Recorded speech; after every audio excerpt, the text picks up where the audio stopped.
Hello friends, welcome you all.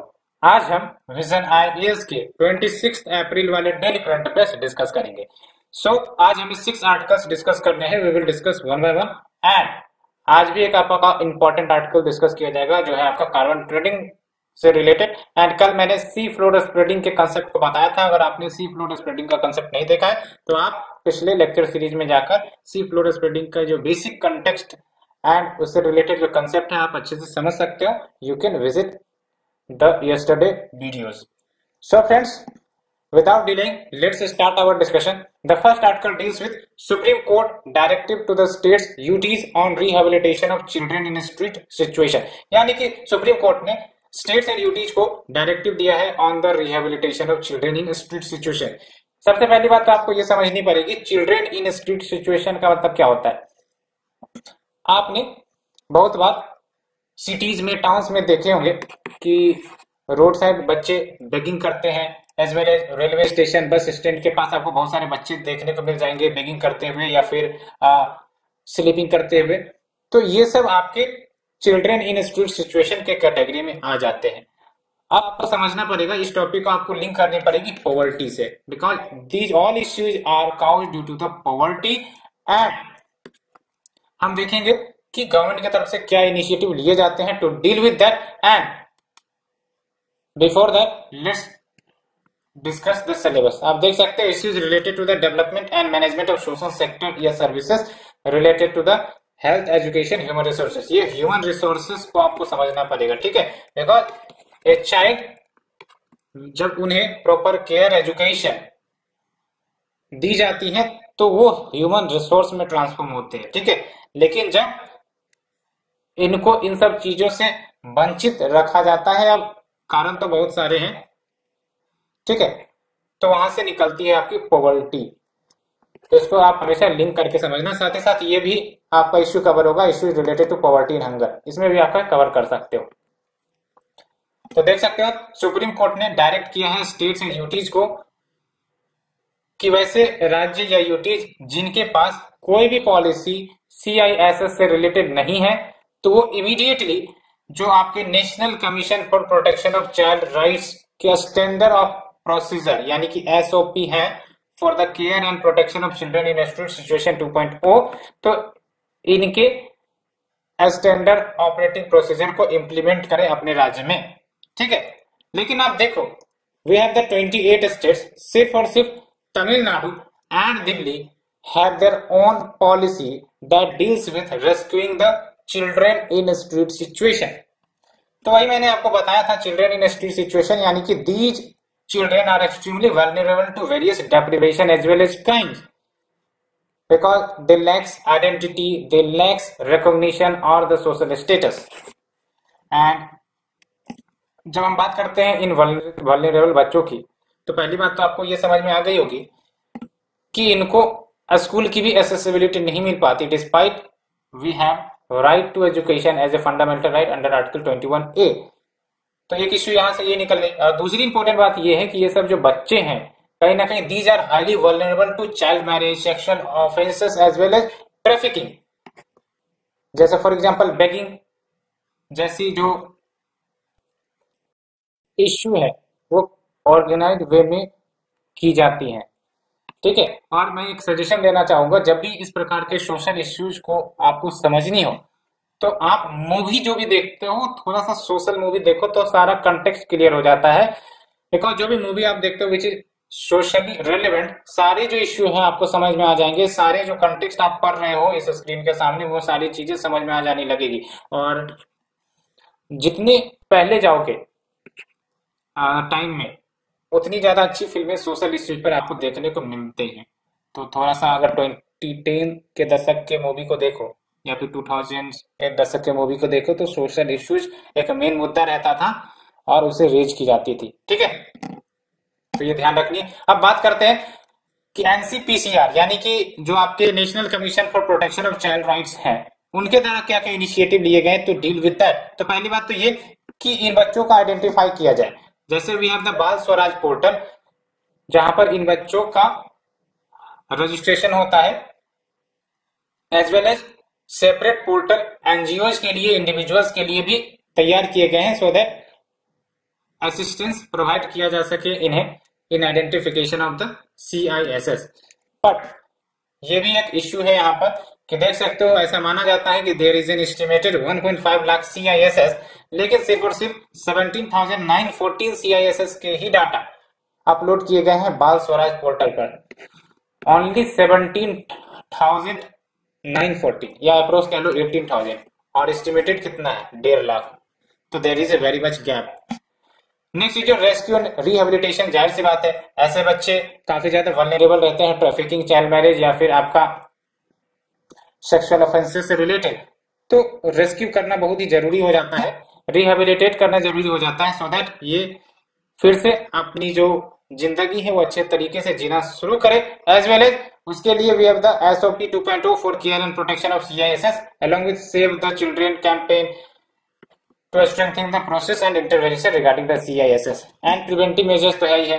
Preventive measures में जैसे for example जो हॉट स्पॉट एरियाज है जहां पर आपके CISS बच्चे ज्यादा देखने को मिलते हैं, ठीक है, उनको आइडेंटिफाई किया जा सके।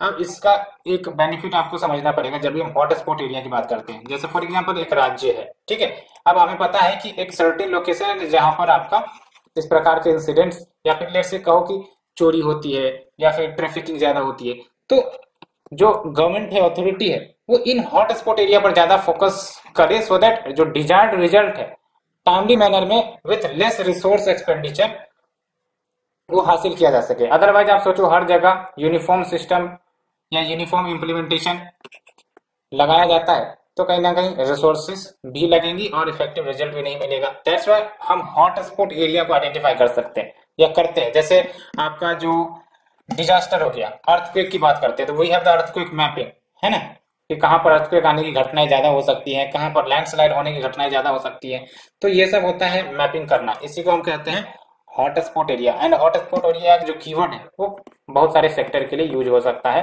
ठीक है, सोशल सेक्टर हो या फिर आपके जो डिजास्टर टॉपिक हो उसमें भी यूज किया जाता है, तो ये ध्यान रखना है कंटेक्स्ट, ठीक है।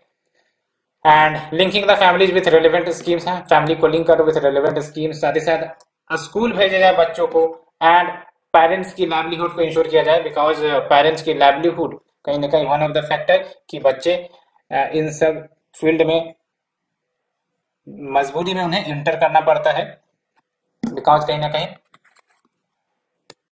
मैंने आपको बताया कि जो मेन काउज है इन सब चीजों का जो देखने को मिलती है इट इज बेसिकली पॉवर्टी, ठीक है। एंड अगर हम बात करें जो आपका NCPCR के SOP 2.0 जिसको इम्प्लीमेंट करने की बात करी है सुप्रीम कोर्ट ने, जहां पर भी आपका एक वेल डिफाइंड पॉलिसी नहीं है to deal with the CISS। तो पहली बात तो ये कि जो वेरियस फंक्शनरीज हैं, इंस्टीट्यूशंस हैं, एजेंसीज है, उनके बीच कोऑर्डिनेशन एस्टेब्लिश करने की बात कहता है ये for providing care, protection and rehabilitation of CISS, ठीक है। CISS मैंने आपको बताया, CISS का फुल फॉर्म क्या है, children in street situation, that's why I am using the short form CISS। And next जो इसका जो कोर प्रिंसिपल अडॉप्ट किया गया है वो ये है कि looking at the child in the context of family, बच्चों को फैमिली के कंटेक्स्ट में देखना, ठीक है। एंड इसमें आप देख सकते हैं it includes provisions under the various acts as well as institution mechanism, social intervention क्या किए जा सकते हैं, क्या सिस्टमेटिक बेनिफिट्स प्रोवाइड किए जाए to address the core issues and reasons for children being street situation, की आखिरकार क्या कारण है कि चिल्ड्रन आपके स्ट्रीट सिचुएशन में देखने को मिलते हैं, तो वो कारण को आइडेंटिफाई किया जाए एंड उस कारण को फिर सॉल्व किया जाए। And the focus is on providing social protection to the children with and without family, social protection, है ना, ये बातें हो गई। सो फ्रेंड्स हमने फर्स्ट आर्टिकल डिस्कस किया डिटेल से, let's move to the second article. Government sets target to eliminate malaria from the country by 2030। तो आपको पता होगा, ये तो बार बार आती रहती है, बाय 2030 हमें मलेरिया एलिमिनेट करना अपने देश से, ठीक है। Along with what, TB elimination का टारगेट क्या रखा है हमने 2025, HIV का एलिमिनेशन टारगेट क्या रखा है हमने 2030, ठीक है। और मैं ये सब क्यों बता रहा हूं, क्योंकि जब भी आप UPSC की तैयारी करते हैं तो मेक श्योर कि कुछ ऐसे चीजों को भी आप आइडेंटिफाई करना शुरू करिए जो आपके स्टेट PCS में भी काम आ जाएंगे, बिकॉज ये सब जो टारगेट है, ठीक है, ये सब स्टेट PCS में पूछते हैं। दैट्स व्हाई जब आप प्रिपेयर करते हो तो थोड़ा सा आपको एक्स्ट्रा अगर मेहनत लगती है तो आप उसे भी कर लो, सो दैट आपकी जो आगे की जर्नी है वो आसान हो जाए, आपको स्टेट पीसीएस में दिक्कत ना हो, बिकॉज सेम मैगजीन होती है, बस कंटेंट थोड़ा कम पढ़ना पड़ता है। तो क्यों ना हम उसी मैगजीन से आइडेंटिफाई करें कि क्या पीसीएस के लिए भी आ सकते हैं, सो दैट आपका जो जर्नी है वो और ज्यादा आसान हो जाए। दैट्स वाई मैं कुछ बातें आपको स्टेट पीसीएस के रेस्पेक्ट से भी बताने का प्रयास करूंगा time to time, so that आप उसे ध्यान में रखें और आपकी दोनों जर्नी, स्टेट पीसीएस या फिर यूपीएससी की जर्नी, दोनों आसान हो जाए, आपको आगे मुसीबत उतनी ना झेलनी पड़े। ठीक है, सो ये तो आपका टारगेट हो गया। And even what, in targets का इस्तेमाल आप मेंस आंसर राइटिंग में भी करते हो ना। फिर आप देख सकते हो ये जो आपका बातें कही गई हैं, it is all because of the world malaria day celebrate की गई। World malaria day is what, 25 अप्रैल। इससे पहले मैंने 22 अप्रैल को, हम लोगों ने 22 अप्रैल को अर्थ डे बनाया था। अर्थ डे आपने सुना भी होगा। अर्थ डे का क्या थीम था आप हमें बताओ। ठीक है, तो on the occasion of world malaria day, union health minister ने कहा है कि गवर्नमेंट आने वाले समय में जल्द से जल्द कॉम्प्रिहेंसिव ड्राइव या कैंपेन लॉन्च करने वाली है to eliminate TB and malaria. तो व्हाट इज मलेरिया वो हम देखेंगे, एंड उससे पहले let's move to the syllabus. तो आप देख सकते हो हेल्थ से रिलेटेड है। अब जब भी हम बात करते हैं इन सब डिजीज की, तो इन सब डिजीज का निगेटिव इम्पैक्ट हमारे ह्यूमन रिसोर्स पर पड़ता है, हमारे एफिशिएंसी प्रोडक्टिविटी पर पड़ता है, और जाहिर सी बात है जो इकोनॉमी में कंट्रीब्यूट कौन करते हैं, वी ऑल द पीपल्स, हम ही लोग करते हैं। एंड अगर हम इन सब डिजीज से ज्यादा ग्रसित रहेंगे तो हमारी इकोनॉमी प्रभावित होगी कि नहीं, हमारी एफिशिएंसी प्रोडक्टिविटी प्रभावित होगी कि नहीं, डेफिनेटली। दैट्स व्हाई हेल्थ हमारी मजबूत होनी चाहिए, सो दैट हम जो अपनी पोटेंशियल है उसको हार्नेस कर सके, हम जो कंट्रीब्यूशन है देश में वो अपना ज्यादा से ज्यादा कर सके। उसके लिए आपका हेल्थ बेटर होना जरूरी होता है। ठीक है, तो ये हमने देखा। तो देख सकते हो यहाँ पर आपको दो चीजें समझनी पड़ेगी। एक तो डाटा आया है, डाटा वैसे तो खुश करने वाली है लेकिन दुखित करने वाले भी एक डाटा है, दोनों देखेंगे। पहली बात तो ये कि जब हम बात करते हैं मलेरिया की, उसे हम डिस्कस करते हैं। मलेरिया एक life threatening mosquito borne disease है, यानी कि मलेरिया मॉस्किटो के काटने से होता है, लेकिन इसका जो मुख्य जो कैरी करता है प्लाज्मोडियम पारासाइट को। तो पहली बात तो ये याद रखना है आपको, यहाँ कंफ्यूजन नहीं होनी चाहिए। एक होता है आपका जैसे वायरस बैक्टीरिया की जब हम बात करते हैं तो ये तो आपका हो गया सोर्स, ठीक है, सोर्स एजेंट। एक होता है आपका वेक्टर एजेंट। वेक्टर एजेंट क्या करता है, इन सब वायरस बैक्टीरिया या फिर पारासाइट को कैरी करता है ना। तो जैसे फॉर एग्जांपल जब हम बात करते हैं प्लाज्मोडियम पारासाइट की, तो ये आपके सोर्स एजेंट है ना, ये प्रोटोजोआ के अंतर्गत आता है। ये जो प्लाज्मोडियम पारासाइट है ना, ये प्रोटोजोआ है। अब इसको कैरी कौन करता है, तो इसको कैरी करता है आपका मॉस्किटो, है ना। मॉस्किटो का नाम क्या है, फीमेल एनीफोल्स। तो याद रखना ये कैरियर है। बाकी सोर्स एजेंट आपके वायरस बैक्टीरिया या फिर जो आपके प्रोटोजोआ होते हैं वो होते हैं, लेकिन कैरियर कौन होता है आपका, अगर हम मलेरिया की बात करें तो आपका फीमेल एनीफोल्स है। तो ध्यान रखना है, ठीक है। जैसे हम बोलते हैं वायरस, जैसे कोविड-19, ठीक है, वो वायरस है, लेकिन उसको स्प्रेड किसने करवाया, कैरियर कौन रहा। ऐसे तो कहा जाता है कि बैट्स जो है वो उसके कैरियर होते हैं, लेकिन अभी कंफर्म नहीं हुआ है, ठीक है। तो इसीलिए आपको थोड़ा सा समझने की जरूरत है between vector and the originator, ठीक है। तो ये हमने डिस्कस किया। एंड फिर आप देख लो, देर आर 5 पैरासाइट स्पीसीज जो मलेरिया काउज करते हैं ह्यूमन में, एंड इसमें से जो 2 स्पीसीज है जैसे पी फैल्सिप्रम एंड पी विवेक्स, ये ग्रेटेस्ट थ्रेट ह्यूमंस के लिए होते हैं। अब बात करते हैं डाटा की। तो इसमें जो मलेरिया में हम 2 कीवर्ड पर फोकस करेंगे, एक तो cases and number of death पर, ठीक है, केसेस और डेथ पर।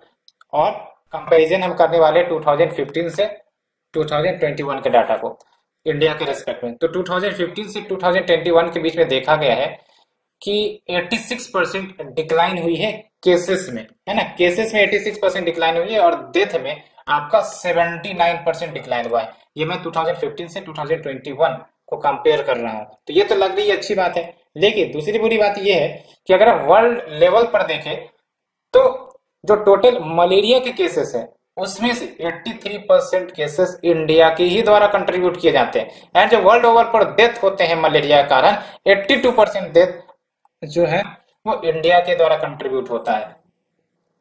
सॉरी वो वर्ल्ड की बात नहीं कर रहा हूँ, साउथ ईस्ट एशिया रीजन की बात कर रहा हूँ, है ना, वर्ल्ड की नहीं, south east Asia region, south east Asia region, ठीक है, ये ध्यान रखना है। तो दैट्स वाई खुशी की बात भी है, लेकिन दुख करने वाली बात है, बिकॉज बर्डन कहीं ना कहीं in terms of cases, in terms of death India में काफी ज्यादा है। अब बात करते हैं मेजर्स क्या लिए गए हैं टू एलिमिनेट मलेरिया। तो we have the national vector borne disease control program under which 3 diseases malaria and filaria and kala-azar, kala-azar is covered by we leishmaniasis, ठीक है। तो इसको एलिमिनेशन प्रोग्राम के अंतर्गत रखा गया है। And we have the national framework for malaria elimination की कैसे हमको 2030 तक मलेरिया को खत्म करने हैं अपने देश से। And we have the national strategic plan for malaria elimination and we have the malaria elimination research alliance India to eliminate malaria by 2030 and we have high burden to high impact initiative. और ये high burden to high impact initiative किसका है? WHO का है। किसके लिए? Malaria के लिए। ये ध्यान रखनी है प्रीलिम्स के लिए।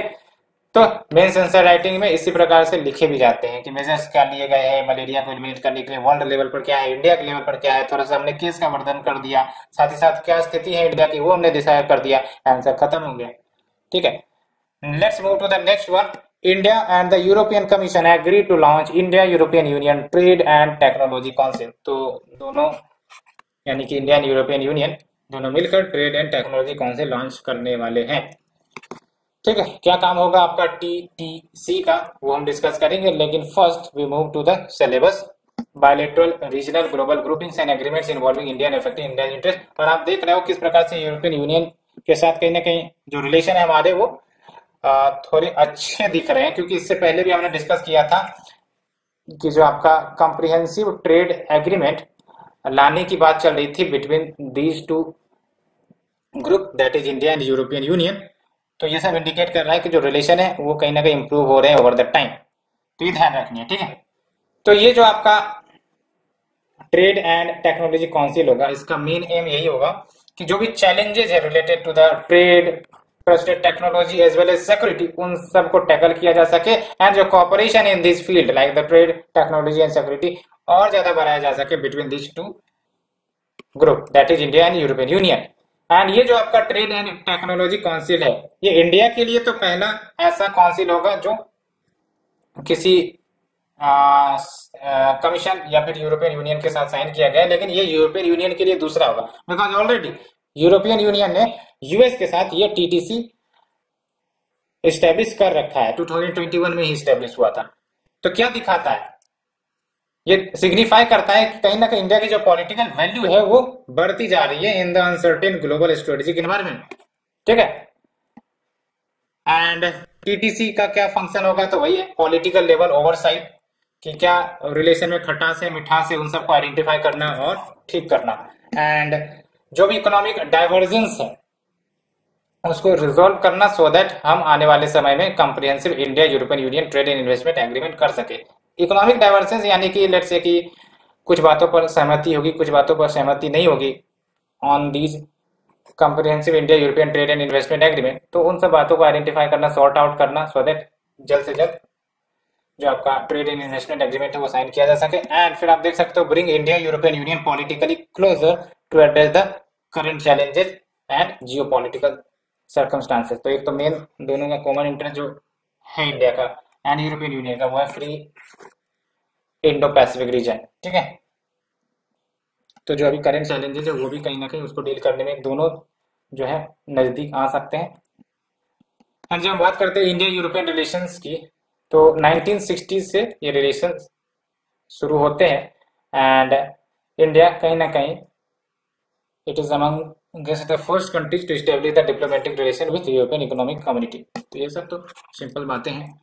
2004 में आप देख सकते हो रिलेशनशिप को अपग्रेड किया गया था स्ट्रेटेजिक पार्टनरशिप के लेवल पर। ये ध्यान रखिए, ये कहीं ना कहीं आप 4-5 बार डिफरेंट कंट्रीज के लिए पढ़ते हो, तो इसको तो याद ही रख लो जब भी आपका ऐसा क्वेश्चन आएगा रिलेशन के बारे में कि रिलेशन पर चर्चा करिए, तो ध्यान रखना है, ठीक है। तो रिलेशन को अपग्रेड किया गया टू स्ट्रेटेजिक पार्टनरशिप, और 2020 में आप देख सकते हो India European union strategic partnership road map to 2025 ये भी अडॉप्ट की गई। तो और अभी तो आपको पता है कि comprehensive trade and investment agreement होने के आसार भी नजर आ रहे हैं।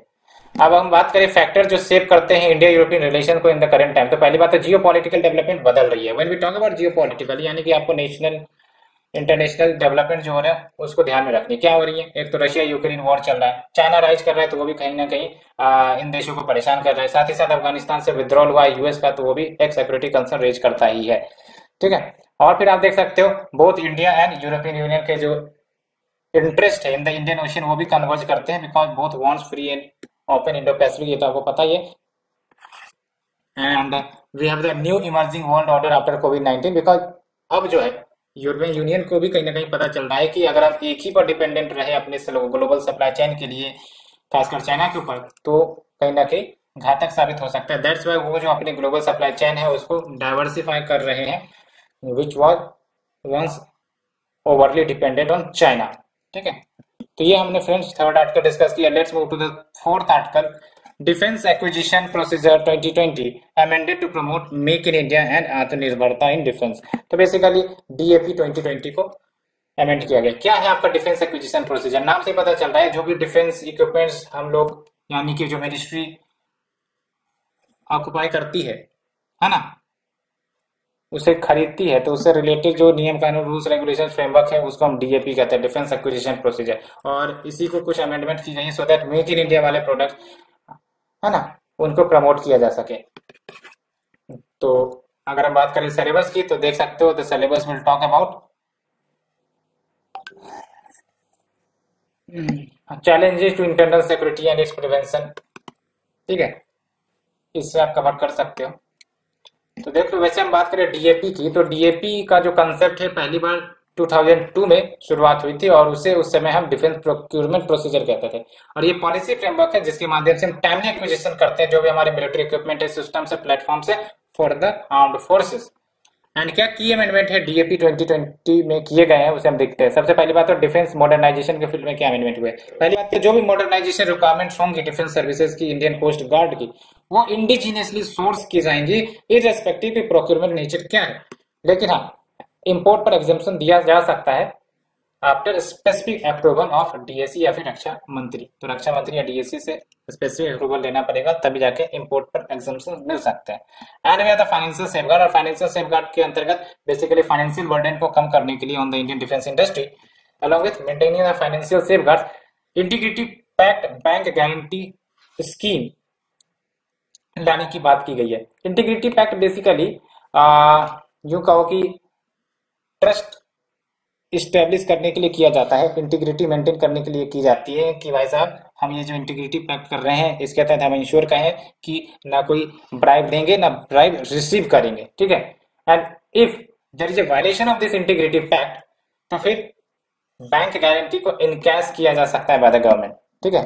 एंड आप देख सकते हो पोस्ट कॉन्ट्रैक्ट यानी कॉन्ट्रैक्ट होने के बाद इंटीग्रिटी पैक्ट जो है वो कवर होंगी through the performance come warranty bank guarantee, and where the earnest money deposit to replace IPVG as bid security. And when we talk about EMD, तो EMD की जरूरत नहीं होगी from micro and small enterprises। तो ये ध्यान रखना, EMD is not required from micro and small enterprises। EMD यानी कि earnest money deposit, ठीक है। And next is your fostering innovation and technology development. इस फील्ड में क्या हो रहा है, तो जो प्रोक्योरमेंट प्रोसेस है उसको सिंप्लीफाई किया गया है under the IDEX procedure of DAP 2020, so that जो हमारे स्टार्टअप्स है उनको मदद किया जा सके कि वो जो भी प्रोडक्ट बनाए उसको आसानी से प्रोक्यूर किया जा सके गवर्नमेंट के द्वारा, and it will contribute towards self sufficiency and Indianization. And जो टाइम टेकिंग होगी from grant of acceptance of necessity to the signing of the contract, वो आपका कम किया जाएगा, 22 वीक्स तक कर दिया जाएगा, ठीक है। एंड अदर एरिया जब चेंजेस देख सकते हो, वाइडर पार्टिसिपेशन को बढ़ाने के लिए, है ना, साथ ही साथ इंडिजीनियस डिफेंस मैन्युफैक्चरिंग सेक्टर को ब्रॉड करने के लिए total order quantities acquisition cases में वो आपका स्प्लिट किया जाएगा शॉर्ट लिस्टेड वेंडर्स के बीच। And we have the make two procedure जिसमें आपका indigenisation of defence procurement through industry funded projects at prototype development stage, उसको भी सिंप्लीफाई किया गया। तो ऐसा ये काफी ज्यादा इंटरनल बातें हो रही हैं, but these all are not required. कुछ कुछ बातें जो इंपॉर्टेंट है, ठीक है, जैसे आपका इंटीग्रिटी पैक्ट है वो ध्यान में रखनी है क्या है, साथ ही साथ ये जो डिफेंस मॉडर्नाइजेशन के लिए स्टेप लिए गए हैं वो ध्यान में रखनी है। बाकी अंदर तो काफी ज्यादा डिटेल में बोली गई है, ऐसा रिक्वायर्ड भी नहीं है, ठीक है। सो फ्रेंड्स ये हमने देख लिया। Let's move to the next one. Self amplifying messenger RNA vaccine shows promising results against कोविड-19। तो अभी आपका self amplifying messenger RNA vaccine आई गई है और ये कहीं ना कहीं promising result to deal with the कोविड-19 दिखा रही है। तो किसने बनाया है ये और क्या है ये आपका self amplifying messenger RNA vaccine? तो इसके टेक्निक के बारे में हम समझने की कोशिश करेंगे, बिकॉज यूपीएससी किसने डेवलप किया वो नहीं पूछता, बट टेक्नोलॉजी जो वर्क करती है उसके बारे में पूछ लेता है। तो सिलेबस की अगर हम बात करें तो देख सकते हो, when we talk about the syllabus, science and technology development and their applications and effects in everyday life, health से भी आप इसे जोड़ सकते हो, ठीक है। तो देख लो इस वैक्सीन का जो ट्रायल किया गया, वैक्सीन का नाम क्या है, ARCT-154। डेवलप किसे किया गया, यूएस की कंपनी है आर्कट्यूरस थेरापेटिक्स होल्डिंग। और इन्होंने कहा है कि भाई साहब ये जो वैक्सीन है 95% प्रोटेक्शन दे सकता है आपका अगेंस्ट द सेवर कोविड-19 एंड द डेथ, एंड 55% का आपका प्रोटेक्शन दे सकता है अगेंस्ट कोविड-19 इन्फेक्शन। तो ये बात है।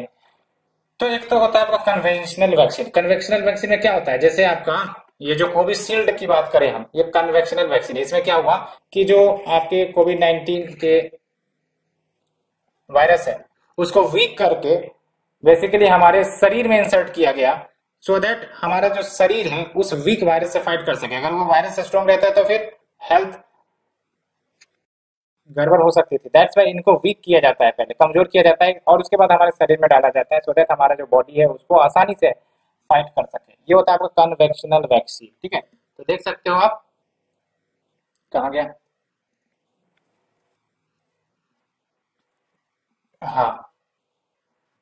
तो कन्वेंशनल वैक्सीन में क्या होता है, we inject weakened form of virus और बैक्टीरिया इनटू द बॉडी, ठीक है। लेकिन अगर हम बात करें आरएनए वैक्सीन की, तो आरएनए वैक्सीन में बेसिकली जो वायरस की खुद की जीन्स होती है, genes is the carrier of information, ठीक है, उसका इस्तेमाल करते हैं to stimulate the immune response in our body. And अगर हम बात करें कन्वेंशनल एमआरएनए वैक्सीन की, जैसे फॉर एग्जांपल फाइजर हो गया, मॉडर्ना हो गया, तो ये आपका एमआरएनए का इस्तेमाल करता है which encodes the spike protein of the corona virus into the body. And mRNA vaccine का मेन फंक्शन क्या है, तो एमआरएनए वैक्सीन जो है वो हमारे सेल को बताता है कि भाई साहब अगर कोई इन्फेक्शन हमारे शरीर में आती है लेट्स से, तो फिर कैसे आपको उस स्पाइक प्रोटीन के कॉपीज बनानी है जिसके माध्यम से हमारा जो बॉडी है वो इम्यून रिस्पॉन्स उस फॉरेन इन्वेजन के खिलाफ ट्रिगर करेगा, ठीक है। एंड जो आपके सेल्फ एम्पलीफाइंग एमआरएनए वैक्सीन है ये बेसिकली इंप्रूवमेंट है over the traditional mRNA vaccine, because इसमें 4 एक्स्ट्रा प्रोटीन को ऐड किए जाते हैं। ध्यान रखना है आपको, 4 एक्स्ट्रा प्रोटीन को ऐड किए जाते हैं in addition to vaccine antigen, and that's why जो इम्यून रिस्पॉन्स जनरेट करने की जो क्षमता है इस सेल्फ एम्पलीफाइंग एमआरएनए वैक्सीन की वो और ज्यादा बढ़ जाती है। तो एडवांटेजेस क्या होंगे, कुछ एडवांटेजेस की अगर हम बात करें तो पहली बात तो ये कि स्टोरेज करना इजी हो जाएगा। कंपैरिजन की बात कर रहे हैं, कंपैरेटिव एडवांटेज है ना, जैसे for example self amplifying mRNA vaccine का क्या एडवांटेज है over the conventional mRNA vaccine, तो स्टोरेज करना इजी होगा, है ना। डोज जो आरएनए वैक्सीन की ली जाती है वो भी कहीं ना कहीं मिनिमाइज होंगी, and as well as lowering the cost of the vaccine. And अगर हम बात करें आरएनए वैक्सीन के ओवरऑल क्या एडवांटेज होते हैं, तो पहली बात तो ये कि नॉन इन्फेक्शियस होंगे, ये ध्यान रखना है। कन्वेंशनल वैक्सीन होते हैं इन्फेक्शियस, लेकिन ये जो आरएनए वैक्सीन होते हैं बिकॉज इसमें स्पाइक प्रोटीन डाली जाती है, दैट्स व्हाई ये आपके नॉन इन्फेक्शियस होते हैं एंड सेफ होते हैं, ठीक है, because they are not made with the pathogen particles और द इनएक्टिवेटेड पैथोजन। एंड ये stronger type of immunity generate कर सकती है and can produce more rapidly, ठीक है। सो फ्रेंड्स ये हमने डिस्कस किया। Let's move to the next and last article, India plans uniform carbon trading market. तो कार्बन ट्रेडिंग मार्केट से रिलेटेड हमने कल भी आर्टिकल डिस्कस किया था, कार्बन ट्रेडिंग क्या होते हैं वो भी हमने कल डिस्कस किया था, और अगर आपको उस आर्टिकल को विजिट करना है तो आप कल वाले लेक्चर देख सकते हो, ठीक है। तो क्या कंटेक्स्ट है, तो जो सेंट्रल गवर्नमेंट है वो बेसिकली कार्बन ट्रेडिंग स्कीम लाने का प्रयास कर रही है जो सब्ज्यूम कर देगा सारे प्रेजेंट ट्रेडेबल सर्टिफिकेट्स को, यानी कि there will be a carbon trading market. जैसे आपने सुना भी होगा स्टॉक एक्सचेंज खरीदने बेचने के लिए भी अब द नेशनल स्टॉक एक्सचेंज, ठीक है, एंड बॉम्बे स्टॉक एक्सचेंज, ठीक है। उसी प्रकार से जो आपके कार्बन ट्रेडेबल सर्टिफिकेट्स है या फिर इसी को हम कहते हैं इमिशन सर्टिफिकेट्स, उसको खरीद बिक्री करना है तो there will be a dedicated carbon trading portal, है ना, और वहां पर ये सब खरीद बिक्री की जा सकेगी। तो इसको लाने का प्लान चल रहा है, ठीक है। और इसकी अहमियत इसलिए भी है बिकॉज इंडिया लार्जेस्ट एक्सपोर्टर है कार्बन क्रेडिट का। इंडिया काफी ज्यादा मात्रा में कार्बन क्रेडिट अर्न करता है एंड अगर इस प्रकार का स्कीम लाया जाएगा तो डेफिनेटली लार्जर फाइनेंशियल रेवेन्यू के रूप में प्राप्त हो सकते हैं एंड कहीं ना कहीं ये मदद करेंगे एनर्जी ट्रांजिशन प्रोजेक्ट सेटअप करने के लिए भारत को, as well as emission reduction करने के लिए। बिकॉज ये सब जो फाइनेंसेस आएंगे ये सब खर्च किए जाते हैं आपके कहां पर, climate change adaptation and mitigation के ऊपर, ठीक है। तो before discussing that we move to the syllabus. देख सकते हो conservation, environmental pollution and degradation. And अगर हम बात करें कार्बन ट्रेडिंग की, तो कार्बन ट्रेडिंग का मतलब ये होता है, इसको सिंपल से समझो। लेट्स से कि कोई दो कंपनी है, कल भी मैंने बताया था, ए है बी है, ठीक है। अब इनको कैप लगाई गई है कि भाई साहब आप जो है 10 टन से ज्यादा इमिट नहीं करोगे, ठीक है। कंपनी इनको बोल दिया गया कि भाई साहब 10 ton of greenhouse gas से ज्यादा इमिट नहीं करोगे। अब कंपनी ए जो है उसने 10 से कर दिया 15 टन इमिट, ठीक है, और ये जो बी जो है वो 5 टन ही इमिट किया। तो इसका मतलब जो बी है वो 5 टन और इमिट कर सकता था लेकिन 5 टन कम इमिट किया है, इसको मिल जाएगा इमिशन सर्टिफिकेट, है ना, बिकॉज इन्होंने कम इमिट किया है। तो ये जो है इमिशन क्रेडिट अर्न करेगा। और ए जो है कहीं ना कहीं जिसने 15 टन इमिट किया है, यानी कि 5 टन इन्होंने एक्स्ट्रा इमिट कर दिया है, तो ये जो 5 टन एक्स्ट्रा इमिट किया है इसको कहीं ना कहीं बैलेंस करना पड़ेगा। और ये बैलेंस कैसे करेगा, इमिशन सर्टिफिकेट खरीद के, ठीक है। किससे खरीदेगा, उनसे जिनके पास इमिशन क्रेडिट है या फिर उन कंपनी से के साथ इमिशन क्रेडिट अर्न किया है, ठीक है। तो इस प्रकार से बैलेंस हो जाता है, तो ये बेसिक है। तो carbon trading is a market based system of buying and selling carbon credits, जो अल्टीमेटली अलाउ करेगा होल्डर को कि वो इमिट कर सकते कार्बन डाइऑक्साइड। वही हुआ, जैसे इसने 5 टन एक्स्ट्रा इमिट कर दिया तो बदले में इसने क्या किया, इमिशन क्रेडिट खरीद लिया, ठीक है। और डेवलप कंट्रीज बेसिकली यही करते हैं, है ना, वो ज्यादा से ज्यादा इमिट कर लेंगे और फिर आपका जो इमिशन क्रेडिट सर्टिफिकेट है वो खरीद लेंगे फ्रॉम द डेवलपिंग कंट्री, है ना। तो क्या ये सच में एक रियल सोल्यूशन है, आप हमें बताओ, कि आप सोच कर हमें बताओ, ठीक है। तो कैसे वर्क करता है, तो मैंने आपको बताया, एक लिमिट सेट कर दिया जाता है कि भाई साहब कितना इमिशन आप करोगे, और अगर आप उस लिमिट को ब्रीच करोगे तो जाहिर सी बात है आपको इमिशन सर्टिफिकेट्स या क्रेडिट्स खरीदनी पड़ेगी फ्रॉम दो जिन्होंने कम इमिशन किया है अपने टारगेट से, अपने लिमिट से, ठीक है। एंड उसके बाद गवर्नमेंट जो है परमिट इशू करती है up to the agreed limit. And आप देख सकते हो if a company curbs its on carbon significantly, तो वो ट्रेड कर सकता है एक्सेस परमिट्स को on the carbon market for cash. And अगर उन्होंने अपने मिशन को लिमिट नहीं कर सका है तो जाहिर सी बात है उनको खरीदना पड़ेगा एक्स्ट्रा परमिट। कहां से खरीदेगा, कार्बन ट्रेडिंग पोर्टल से। एंड तो ये जो कंसेप्ट लाया गया है कार्बन ट्रेडिंग का, ये ध्यान रखना है आपको, क्योटो प्रोटोकॉल के अंतर्गत लाई गई थी to reduce the greenhouse gas emission. And provision related to setting up of new carbon market, वो आपका आर्टिकल 6 ऑफ पेरिस एग्रीमेंट में भी बताई गई है, डिस्क्राइब की गई है, तो ये ध्यान रखना है, ठीक है। एंड बेनिफिट क्या होगा कार्बन ट्रेडिंग का, तो वही है जीएचजी इमिशन को कम करने में मदद मिलेगी, साथ ही साथ जो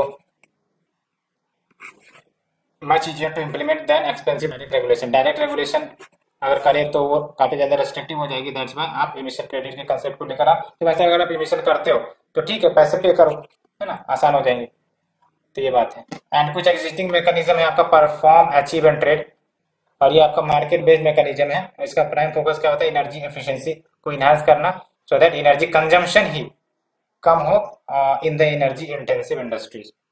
and we have the renewable energy certificate. तो रिन्यूएबल एनर्जी सर्टिफिकेट बेसिकली इसके तहत बोला जाता है कि जो भी रिन्यूएबल एनर्जी प्रोड्यूस करते हैं और जो डिस्ट्रीब्यूशन कंपनी होते हैं डिस्कॉम्स, ठीक है, उनको बाइंडिंग किया जाता है कि भाई साहब आप रिन्यूएबल एनर्जी प्रोड्यूसर से एनर्जी खरीदो, ठीक है, ये बोली जाती है, सो दैट जो प्रोड्यूसर है रिन्यूएबल एनर्जी का उसका भी फायदा हो और इनडायरेक्टली आपका एनवायरनमेंट का भी फायदा हो। सो फ्रेंड्स, ये हमने सारे आर्टिकल डिस्कस किए, होप यू अंडरस्टूड एंड आज के लिए इतना ही। Thank you friend, thank you very much.